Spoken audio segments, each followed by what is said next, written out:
ایسے مولانا الیاس صاحب رحمۃ اللہ علیہ کے بعد، سنو میری بات دھیان سے، مولانا یوسف صاحب رحمۃ اللہ علیہ جب امیر بنے تو مولانا انعام صاحب، یہ پوری دنیا سنیں گی بات، اور مولانا احتشام الحسن صاحب کندلوی دونوں چھوڑ کے چلے گئے. لیکن مولانا یوسف صاحب رحمۃ اللہ علیہ نے سمجھا بجھا کر 1.5 سال کے اندر ان دونوں کو واپس لے کر آ گئے. میں نے پہلے ہی کہا انہوں نے اختلاف کیا تھا اس لیے واپسی آسان تھی، مخالف لوگوں کی واپسی مشکل ہوتی. پھر زمانہ چلا مولانا یوسف صاحب کا، لیکن دشمنیاں پیدا ہو گئی مولانا یوسف صاحب سے. آ تو گئے لیکن دل میں بیچ پڑ گیا.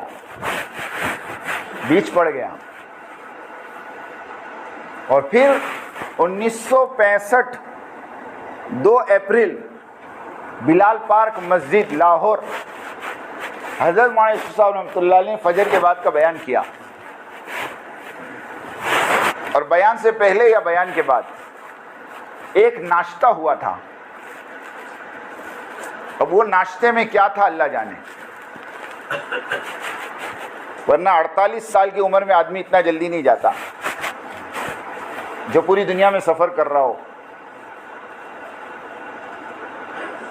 شکوک شبہات ہیں، کیونکہ جیسے مولانا یوسف صاحب کا انتقال ہوا فوراً پڑوس والوں نے دفن کی تیاری کر لی، قبر کھود دی کہ ان کو یہیں دفن کر دو. یہ باہر بات نہیں جانی چاہیے.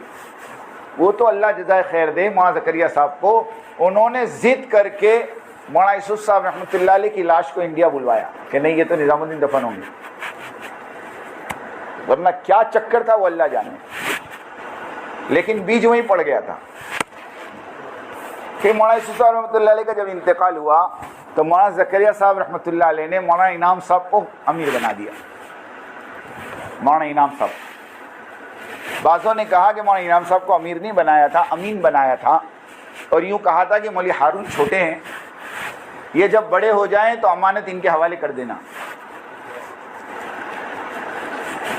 لیکن تقدیر کی بات ہے کہ مولوی ہارون صاحب بڑے ہی نہیں ہوئے یا بڑے ہونے نہیں دیا گیا. دونوں باتیں میں بہت باریکی بات کر رہا اور میرے پاس سب پروف ہے. کیونکہ جس دن مولوی ہارون صاحب کا انتقال ہوا مولانا یوسف صاحب کے لڑکے کا 1972 میں،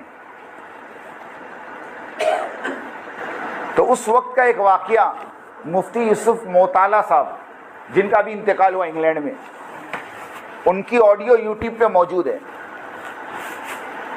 انہوں نے کہا مولوی یوسف موطالعہ نے کہ میں 1972 میں مولانا زکریا صاحب کی خدمت میں تھا اور مولانا زکریا صاحب کے خطوط پڑھا کرتا تھا اور مولانا زکریا صاحب مجھ سے خطوط کے جوابات لکھوایا کرتے تھے. جب مولوی ہارون صاحب کا انتقال ہو گیا تو مولوی سعد صاحب کی والدہ نے، مولوی اظہار صاحب کی لڑکی نے مولانا زکریا صاحب کو خط لکھا. مولوی یوسف موطالعہ خود کہہ رہے ہیں وہ خط پڑھنے والا میں ہوں، میں نے اس خط کو پڑھا ہے اور اس خط میں لکھا تھا حضرت ایک بات آپ سے کہنی ہے، آپ تو بہت بڑے اللہ والے ہیں، آپ جانتے ہوں گے کہ میرے شوہر کو کس نے زہر دیا، آپ مجھے اس کا نام بتائیں تاکہ جب تک میں دنیا میں زندہ رہوں اس کو بدعا دیتی رہوں. یہ مولوی صاحب کی والدہ کا خط تھا.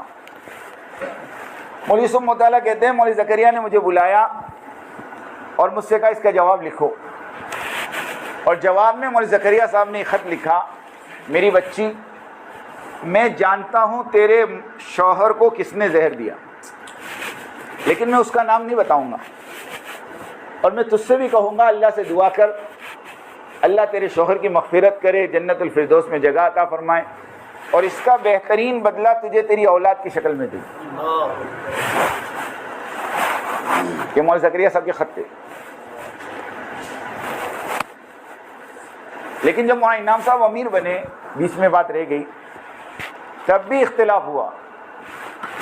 اس وقت اختلاف کرنے والے کون تھے پتہ ہے؟ مولانا رحمت اللہ میرٹھی، جو مولوی یوسف صاحب رحمۃ اللہ علیہ جب سفر میں ہوتے تھے تو فجر کا بیان نظام الدین کا مولوی رحمۃ اللہ میرٹھی کرتے تھے.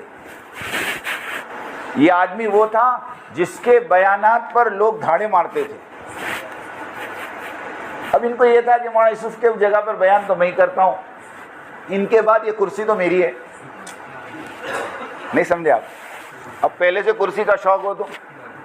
ابھی رستے میں ہم قصہ سن رہے تھے, ایک آدمی کسی بزرگ کے پاس گیا, بیعت ہوا, ان کے ساتھ رہنے لگا, اور چند مہینوں کے بعد کہا حضرت کچھ تربیت نہیں ہو رہی.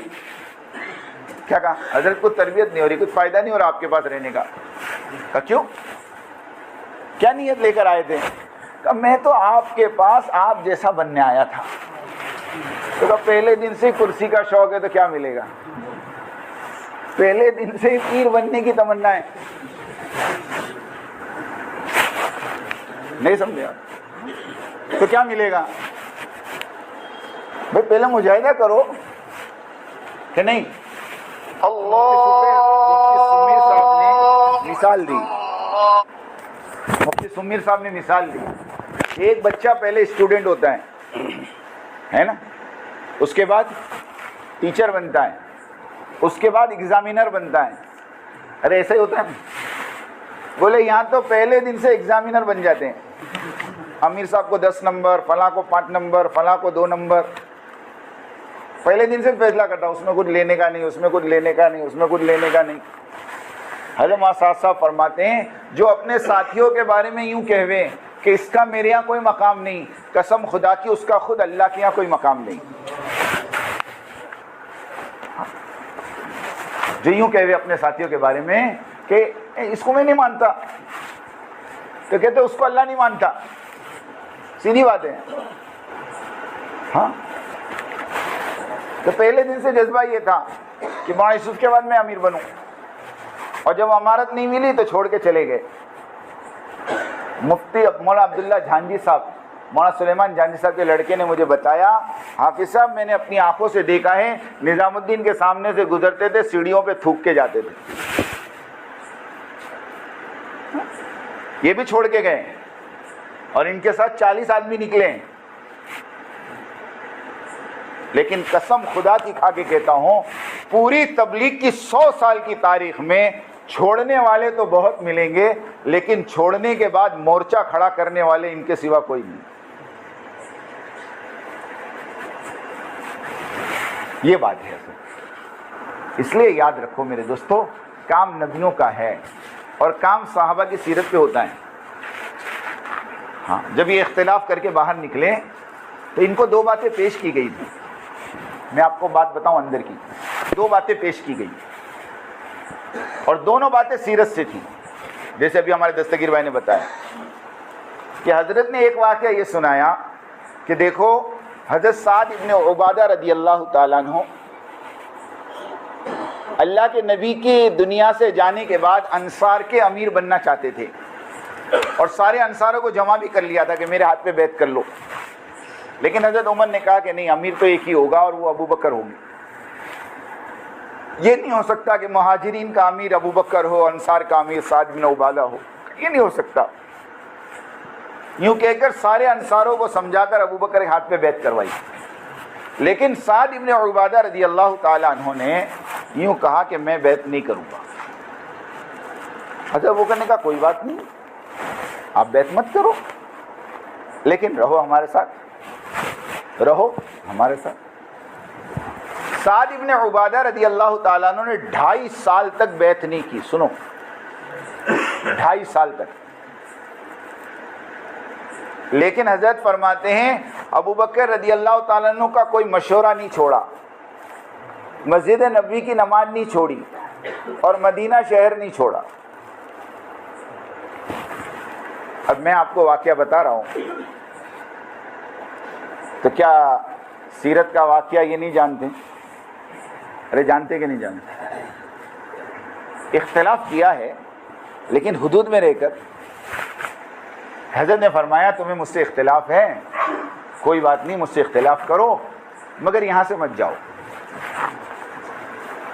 ایک آدمی سیدھے سادے لباس میں شرٹ پینٹ میں آیا میرے پاس, بیٹھ کے بات کرنے لگا. مجھے نہیں معلوم کہ یہ ایک مخصوص قوم کا ہے, وہ میں نہیں بتاتا، مجھے بالکل اندازہ نہیں تھا، اور میں نے اس کے سامنے ایک دم سے کہہ دیا، میں نے کہا اپنے والے تو بریلوی سے گئے گزرے نکلے.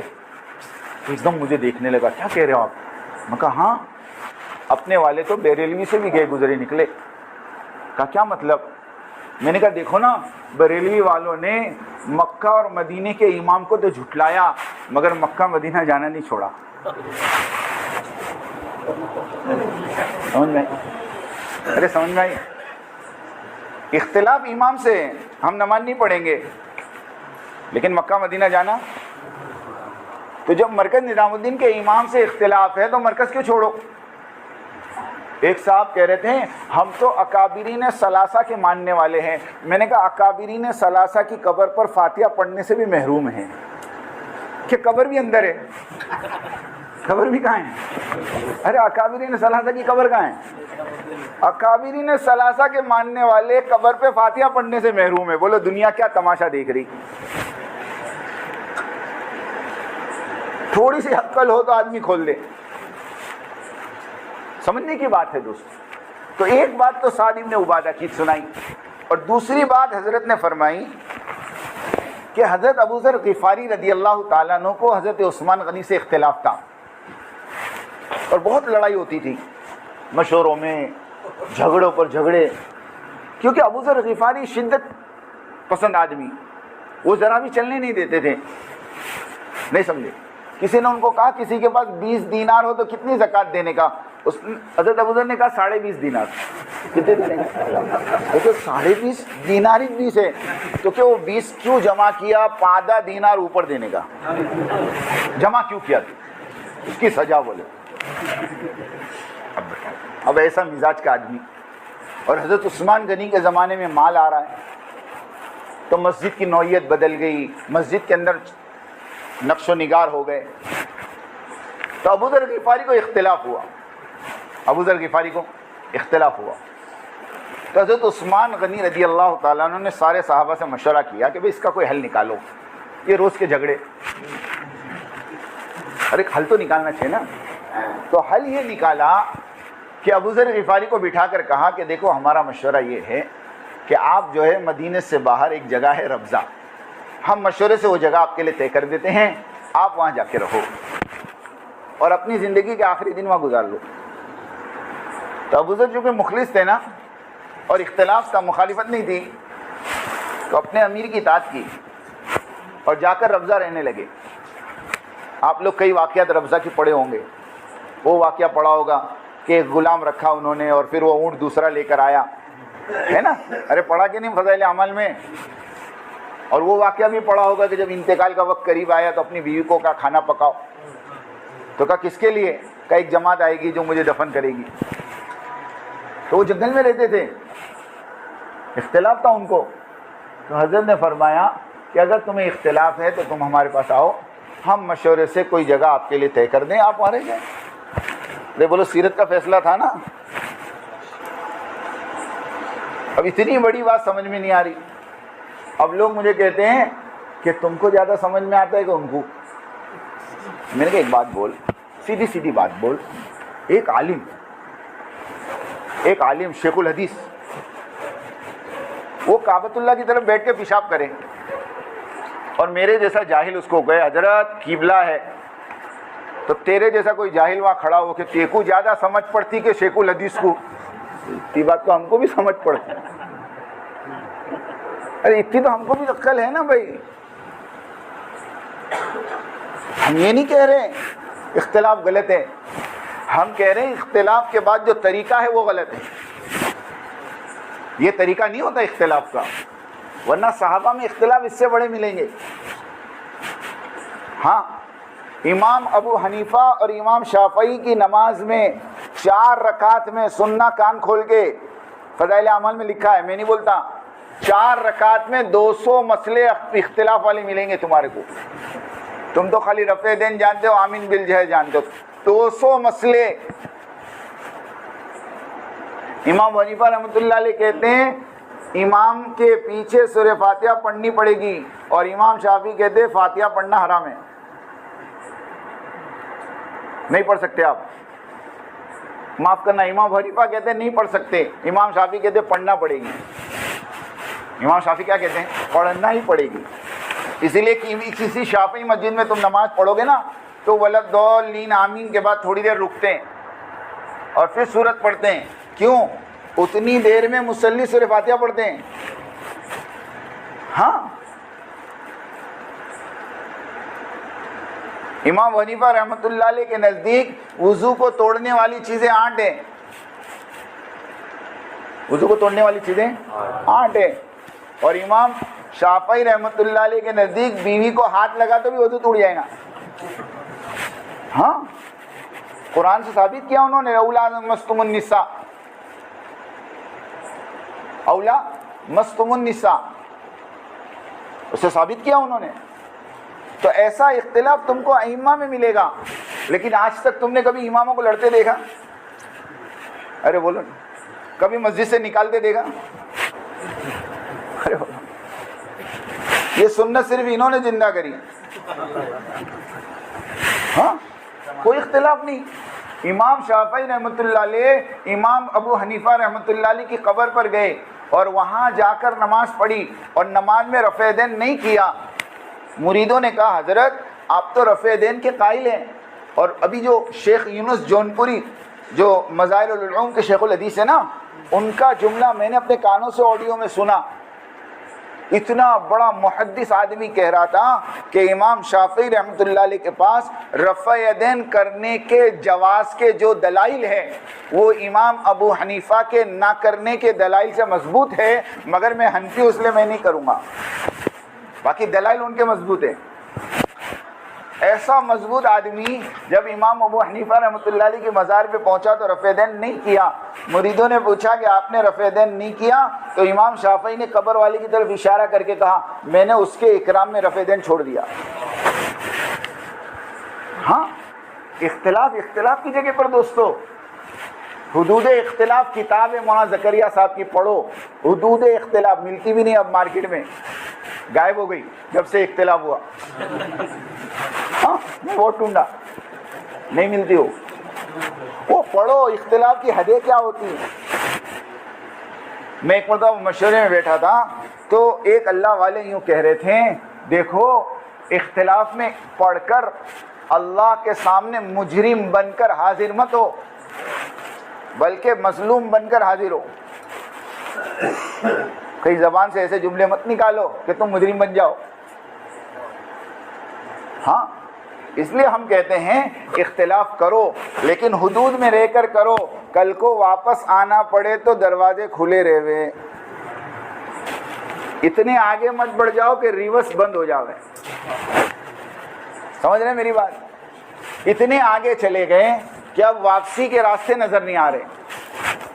ہاں، واپسی کے راستے نظر نہیں آ رہے۔ ابھی میرے پاس ایک آڈیو آئی، کسی نے محمد لاٹ صاحب سے کہا آپ نظام الدین واپس چلے جاؤ، تو کہہ رہے واپس چلے جاؤ، واپس چلے جاؤ، سر پھڑوانے جاوے، جان کا خطرہ ہے ہمارا۔ تو حضرت مولانا سعد صاحب نے کہا کہ مولانا یوسف صاحب رحمۃ اللہ علیہ کو 1947 میں یوں ہی کہا تھا کہ جب دیش بٹا تھا، کہا آپ پاکستان چلے جاؤ، نظام الدین میں آپ کی جان کو خطرہ ہے۔ تو مولانا یوسف صاحب رحمۃ اللہ علیہ نے کہا تھا کہ جان سے زیادہ مرکز بچانا فرض ہے۔ کیا بچانا فرض ہے؟ اور اب کیا کہہ رہے لوگ؟ جان بچانا فرض ہے۔ تو پوچھو جان بچانا فرض ہے، مرکز بچانا فرض ہے؟ اس کے لیے میرے دوستوں میں یہ ساری باتیں اس لیے نہیں کر رہا، بلکہ میں تو آپ لوگوں کو صرف اطمینان دلانا چاہتا ہوں کہ اللہ کا روزانہ 2 رکعت پڑھ کر شکریہ ادا کریں کہ اللہ پاک نے ہمیں بہت صحیح جگہ پر اور بہت صحیح امیر کی عمارت میں کام کرنے کی اللہ نے توفیق۔ سچی کہتا ہوں، ایسا آدمی زندگی میں میں نے کبھی نہیں دیکھا، بلکہ دنیا نے نہیں دیکھا۔ ہمارے بمبئی کے ایک ذمہ دار کہہ رہے تھے میں 15 دن کینیڈا ساتھ میرا حضرت کے علاج کے لیے، 15 دن 24 گھنٹے میں نے حضرت کے دیکھے، حضرت صرف نماز کے ٹائم پہ نماز، ورنہ منتخب حیات الصحابہ، منتخب حیات الصحابہ، بس اس کے علاوہ کوئی عمل ہی نہیں ان کے پاس۔ نہ کسی کی غیبت سنتے ہیں، نہ کسی کی غیبت کرتے ہیں۔ سچی کہتا ہوں، نہ کسی کی غیبت کرو نہ کسی کی غیبت سنو۔ اس کے لیے اللہ کے واسطے دوستو اس کام کی قدر کرو، اپنے امیر کی قدر کرو، اپنے مرکز کی قدر کرو، جتنا کہا جا رہا اتنا کرو، جیسا کہا جا رہا ویسا کرو۔ یہ سیرت سے ملے گا آپ کو۔ حضرت حذیفہ کو کہا جاؤ کافروں کے اندر جاسوسی کر کے آؤ، وہ گئے اور دیکھا ابو سفیان تاپ رہا ہے، نکالا تیر اور بٹھایا، اچانک آواز آئی یا دل میں خیال آیا کہ اللہ کے نبی نے یوں کہا کہ حرکت مت کرنا، واپس رکھ دیا۔ لوگوں کو شک ہو گیا کہ ہمارے اندر کوئی جاسوس ہے، سب اپنا اپنا ہاتھ پکڑ لو۔ تو انہوں نے بازو والے کا ہاتھ پکڑ لیا، تو کون؟ ارے بولے میرے کو نہیں پہچانتا، ان کو کوئی پوچھے اس سے پہلے دوسرے کو پوچھے۔ اور پھر واپس آئے تو راستے میں فرشتے ملے، کہا تمہارے سردار کو کہنا دشمنوں کا انتظام ہو گیا۔ علماء لکھتے ہیں کہ یہ کام کا اصول ہے، جتنا کہوے اتنا کرو، جیسا کہوے ہاں۔ حضرت مولانا انعام صاحب رحمۃ اللہ علیہ کے خادم تھے مولانا احمد لاٹ صاحب۔ ایک مرتبہ مولانا احمد لاٹ صاحب کو یوں کہا جاؤ اوپر دیکھ کر آؤ مولانا عمر صاحب کیا کر رہے ہیں۔ خود مولانا احمد لاٹ صاحب نے قصہ سنایا۔ تو مولانا احمد لاٹ صاحب اوپر گئے، دروازہ کھٹکھٹایا تو دروازہ کھلا تھا۔ مولانا عمر صاحب نے کہا اندر آ جاؤ۔ کون؟ مولانا کہتے میں دروازہ کھل کے اندر گیا تو میں نے دیکھا مولانا عمر صاحب قرآن پڑھ رہے ہیں۔ اب میں نے وہاں کھڑے کھڑے سوچا کہ حضرت نے دیکھنے بھیجا ہے، کچھ کام تو ہوگا کہ نہیں ہوگا۔ تو کہا میں نے ایک دم سے مولانا عمر صاحب سے کہا حضرت بلا رہے ہیں، حضرت جی بلا رہے ہیں۔ مولانا عمر صاحب نے اپنا قرآن بند کیا اور مولانا احمد لاٹ صاحب کا ہاتھ پکڑ کے نیچے آ گئے اور نیچے کمرے میں گئے۔ جب کمرے میں گئے اور مولانا انعام صاحب سے کہا حضرت فرمائیے کچھ کام تھا آپ نے بلایا؟ کہا میں نے تو نہیں بلایا۔ کہا آپ نے نہیں بلایا؟ ہاں میں نے تو نہیں بلایا۔ کون آیا تھا آپ کے پاس؟ تو کہا وہ احمد لاٹ تھے، وہ کہہ رہے آپ نے بلایا۔ کہا اچھا احمد لاٹ بلایا آپ کو، ایک کام کرو آپ جاؤ احمد لاٹ کو اندر بھیجو۔ جب وہ ایک دم کم عمر تھی مولانا کی، 1965 کی بات، فارغ ہو کر آئے تھے 1962 میں، تو مولانا احمد لاٹ صاحب کو اندر بلایا اور حضرت نے اپنے سامنے بٹھا کر کہا مولوی صاحب تبلیغ کا اصول یاد رکھو، جتنا کہے اتنا کرو، جیسا کہے ویسا کرو۔ تم کو کہا دیکھ کر آؤ تو دیکھ کے آنے کا، بلانے کس نے بولا؟ بلانا ہوتا پھر میں بھیجتا۔ اپنے دماغ کے گھوڑے مت دوڑاؤ۔ سنو اس وقت نظام الدین سے جو بات کہی جا رہی وہ کرو تو تمہاری ترقی ہے، اس سے ہٹ کر ترقی ہو ہی نہیں سکتی، اس سے ہٹ کر ترقی ہو ہی نہیں سکتی۔ ہاں لوگ تم کو گمراہ کریں گے، یہ نہج نہیں ہے وہ نہج نہیں ہے۔ میاں جی محراب صاحب رحمۃ اللہ علیہ کا جملہ ان کو سناؤ جو تم کو کہوے نا نہج نہیں ہے، اس کو میاں جی محراب صاحب کا جملہ سناؤ۔ میاں جی محراب صاحب رحمۃ اللہ علیہ فرمایا کرتے تھے بنگلے والی مسجد کے ممبر سے جس زمانے میں جو بات کہی جائے وہ اس زمانے کا نہج ہوگا۔ بات ختم ہو گئی۔ کیا کہا؟ بنگلے والی مسجد کی مرکز سے جس زمانے میں جو اصول بتایا جاوے وہ اس زمانے کا نہج ہوگا۔ اس زمانے کا نہج یہ ہے، نہیں سمجھا کہ مسجد کی آبادی اور ایک دن فضائل اور ایک دن منتخب کی تعلیم، گھروں کے اندر قرآن کے حلقے، اس میں ہمیں کوئی اختلاف نہیں ہونا چاہیے۔ یہ سب عہد کرو انشاءاللہ کریں گے، کریں گے سب، اس میں کوئی اختلاف نہیں ہے۔ ہاں ایک صاحب نے مجھے کہہ رہے تھے وہ ایک ہی کتاب تھی اچھی خاصی، یہ دوسری کتاب شروع کر دی، کتنا انتشار ہے نا دنیا میں۔ میں نے کہا ٹھیک ہے، آپ کو کس نے کہا ایک تھی؟ تو کہ ایک ہی تو تھی۔ میں نے کہا ایک تھوڑی تھی، حضرت مولانا الیاس صاحب رحمۃ اللہ علیہ کے زمانے میں 5 کتاب تھی۔ کہ ہاں 5 تھی؟ میں کہا ہاں 5 تھی۔ کون سی؟ میں کہا سن، ایک حکایت صحابہ تھی، ایک فضائل نماز تھی، ایک فضائل تبلیغ تھی، ایک فضائل ذکر تھا اور ایک فضائل قرآن تھا۔ کتنی کتاب ہوئی؟ 5 تھی نا۔ اس کے بعد فضائل صدقات کب لکھی گئی میں دلیل دوں۔ فضائل صدقات کا آخری صفحہ جہاں فضائل صدقات ختم ہوتی ہے نا، اس پہ لکھا ہے الحمدللہ یہ کتاب سن 1949 میں پوری ہوئی. 1949 میں فضائل صدقات اور فضائل حج لکھی گئی. اب مولانا الیاس صاحب کا انتقال تو 44 میں ہو گیا تھا. 44 میں ہو گیا تھا نا. کتاب کب لکھی؟ 5 سال کے. تو فضائل صدقات کو تعلیم میں کس نے شامل کیا؟ مولانا یوسف صاحب نے شامل کیا. تو 5 سے 2 ہو گئی. کتنی ہو گئی پھر؟ پھر میں نے کہا مولانا انعام صاحب کا زمانہ آیا تو مولانا انعام صاحب نے پستی کا واحد علاج ایک نام کی کتاب مولانا احتشام صاحب کی اس کو جوڑ دی. کتنی ہو گئی؟ اب مولانا الیاس کے زمانے میں 5, مولوی یوسف صاحب کے زمانے میں 7, مولوی انعام صاحب کے زمانے میں 8. ہر زمانے میں ایک ایک بڑی نا. تو ابھی بڑی تو تمہارے پیٹ میں کائے کو دکھا؟ بولو بولو تو ایک ہے نا. تو میں کہا میں 7 میں بائنڈنگ کر دیتا. منتخب بھی فضائل عمل اتنی موٹی ہوتی. ایک پڑھو نا, 2 کائے کو پڑھتے. تو تم 7 کتاب 7 میں بائنڈنگ کرو. دنیا کو ایک کتاب ایک. ہم کیا بے وقوف ہے؟ میں نے میری آنکھوں سے 1995 میں اور 94 میں جب میرا شروع کا وقت تھا, ہمارے والد صاحب کے پاس تبلیغی نصاب کر کے کتاب دیکھی. فضائل اعمال کے الگ رسالے ہوتے تھے, فضائل ذکر کے الگ ہوتے تھے کہ نہیں. اس زمانے میں 2 روپے کے ملتے تھے, 1.5 روپے کا, 2 روپے کا. یہ تو زبردستی کی ایک بات ہے. بغیر مشورے کے مجھے یہ بتاؤ مشورے کا اصول کیا؟ مشورے کا اصول کیا؟ کہ مشورے کا اصول یہ ہے کہ آپ مشورے میں بیٹھ کے رائے دے دو, اور رائے دینے کے بعد امیر اگر تمہاری رائے کے خلاف فیصلہ کر دے تو تمہارے ماننا کہ نہیں ماننا؟ کہ نہیں ماننا. اچھا امیر قلت رائے کثرت رائے کا پابند ہے کیا؟ ہاں, بلکہ میرے کو تو یہ اصول سکھایا گیا بچپن میں کہ تمہاری رائے پر فیصلہ ہو جائے تو ڈرو, اور تمہاری رائے پر فیصلہ نہ ہو تو خوش ہو جاؤ. ارے صحیح ہے کہ نہیں؟ اب مشورے میں بیٹھے ہیں, 4 آدمی نے کہا کتاب نہیں چلنی چاہیے اور 5 نے کہا چلنی چاہیے. اب امیر نے فیصلہ کر دیا کہ چلے گی. اب وہ 4 کہے نہیں ہم نے تو نہ بولا تھا, کہیں کو چلائے.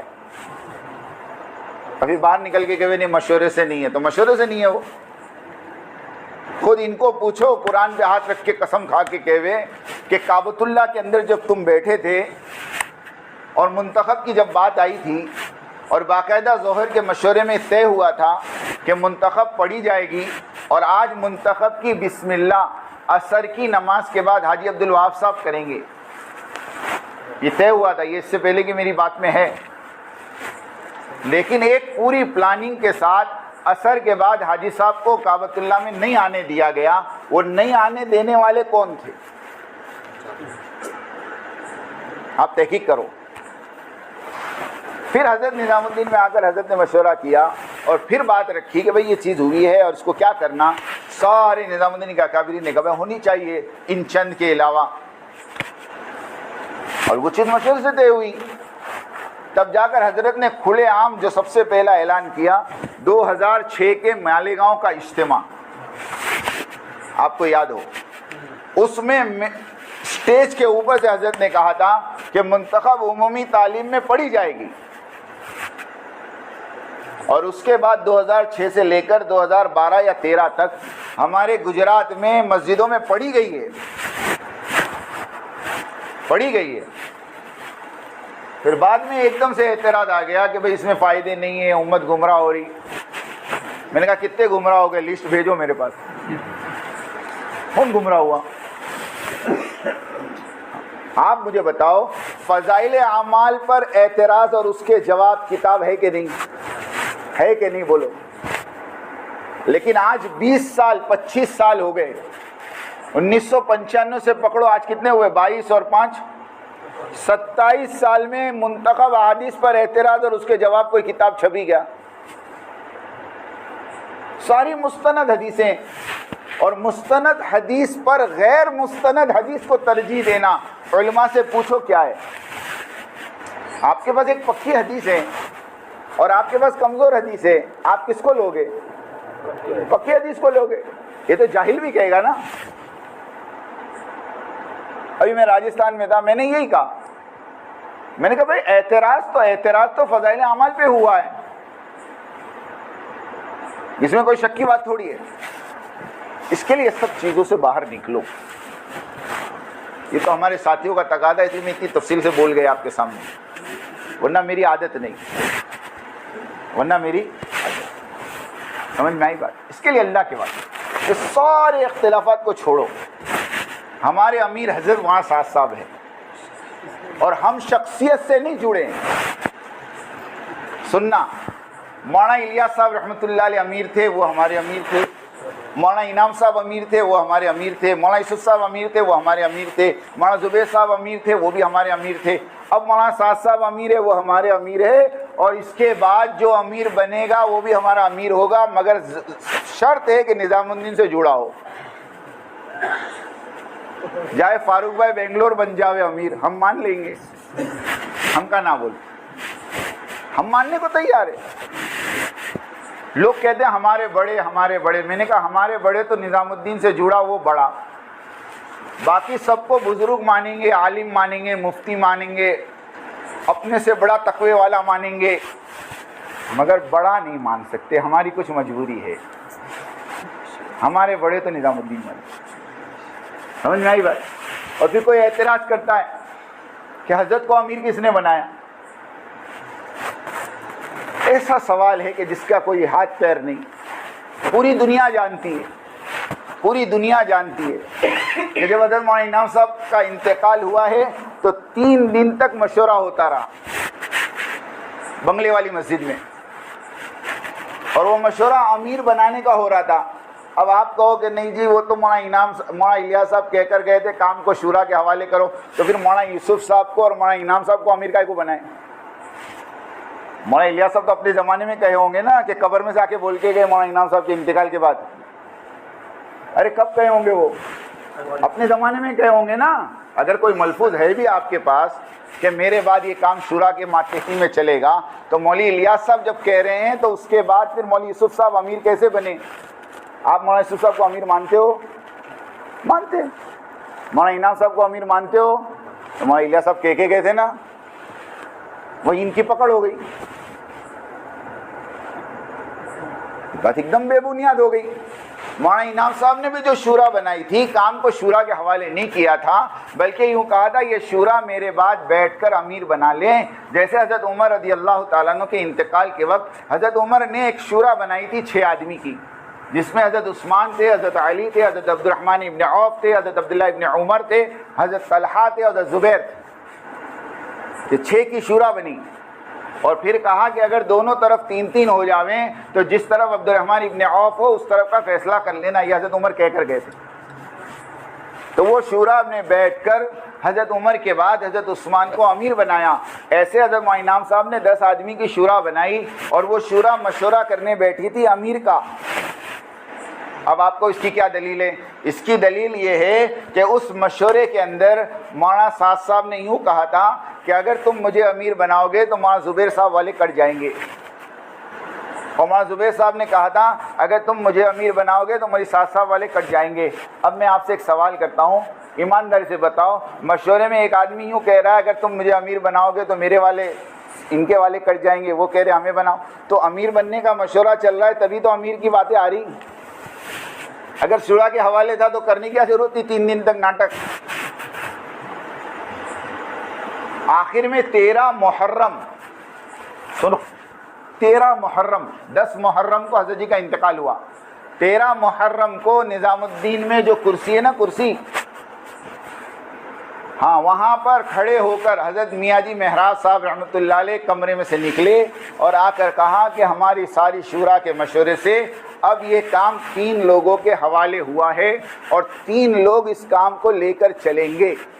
اس میں ایک مولانا اظہار صاحب، ایک مولانا انعام صاحب، مولانا زبیر صاحب اور ایک مولانا سعد صاحب. یہ تینوں کے حوالے کام ہو گیا.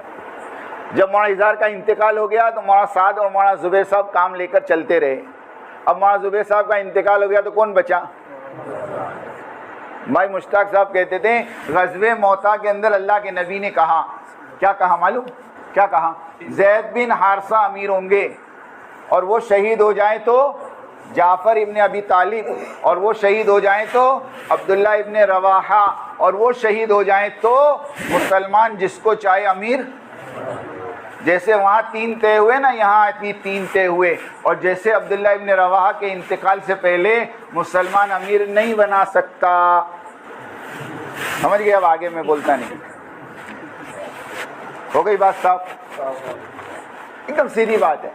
اور مجھے بتاؤ حضرت مولانا سعد صاحب کے علاوہ کون ہے دنیا میں جس کو پوری دنیا امیر تسلیم کرے؟ لا کے دو چلو. ارے کوئی کو قبول کر سکتی ہے؟